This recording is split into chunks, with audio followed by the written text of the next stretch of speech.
Hi friends, welcome to my channel. ಇವತ್ತು ಕಳ್ಳೆಕಾಳು ಉಸ್ಲಿ ಮಾಡ್ತೀನಿ. ಕಳ್ಳೆಕಾಳು ನೆನೆಸಿ ಬೇಯಿಸಿಕೊಂಡಿರೋದು.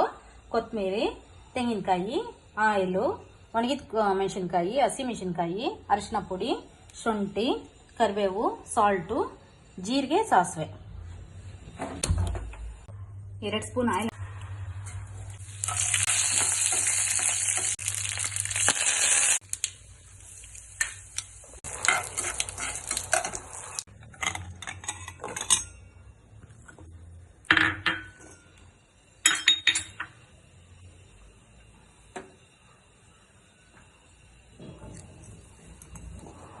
ಗ್ರೈಂಡ್ ಮಾಡ್ಕೊಳ್ಳೋಣ.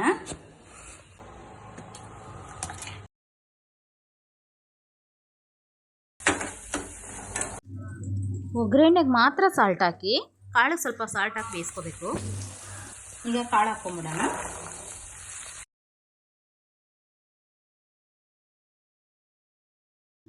ಕಡಲೆ ಉಸ್ಲಿಗೆ ಸ್ವಲ್ಪ ಜನ ಈರುಳ್ಳಿ ಬೆಳ್ಳುಳ್ಳಿ ಹಾಕ್ತಾರೆ, ಸ್ವಲ್ಪ ಜನ ಹಾಕಲ್ಲ. ಈ ಥರನೂ ರೆಡಿ ಮಾಡ್ಬೋದು, ತುಂಬ ಟೇಸ್ಟ್ ಆಗಿರುತ್ತೆ.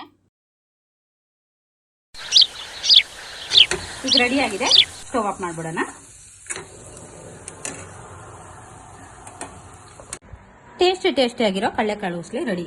ಈ ಗಣೇಶ ಹಬ್ಬಕ್ಕೆ ನಾವು ಬೆಳ್ಳುಳ್ಳಿನ ಈರುಳ್ಳಿನ ಹಾಕ್ದಂಗೆ ಟೇಸ್ಟಿಯಾಗಿ ಪ್ರಸಾದ ತರ ಈ ತರ ರೆಡಿ ಮಾಡ್ಕೋಬಹುದು. ತುಂಬಾ ಚೆನ್ನಾಗಿರುತ್ತೆ. ನೀವು ಆ ತರ ಒಂದ್ಸತಿ ಟ್ರೈ ಮಾಡಿ. ಇಂಥ ಒಳ್ಳೊಳ್ಳೆ ಅಡುಗೆಗಳೆಲ್ಲ ನಾನು ಯೂಟ್ಯೂಬ್ ಚಾನಲ್ ಅಲ್ಲಿ ಅಪ್ಲೋಡ್ ಮಾಡ್ತೀನಿ. ಪ್ಲೀಸ್ ಸಪೋರ್ಟ್ ಮಾಡಿ, ಸಬ್ಸ್ಕ್ರೈಬ್ ಮಾಡ್ಕೊಳ್ಳಿ ಪ್ರೇಮಲತಾ ಯೂಟ್ಯೂಬ್ ಚಾನಲ್. ಲೈಕ್ ಮಾಡಿ, ಶೇರ್ ಮಾಡಿ.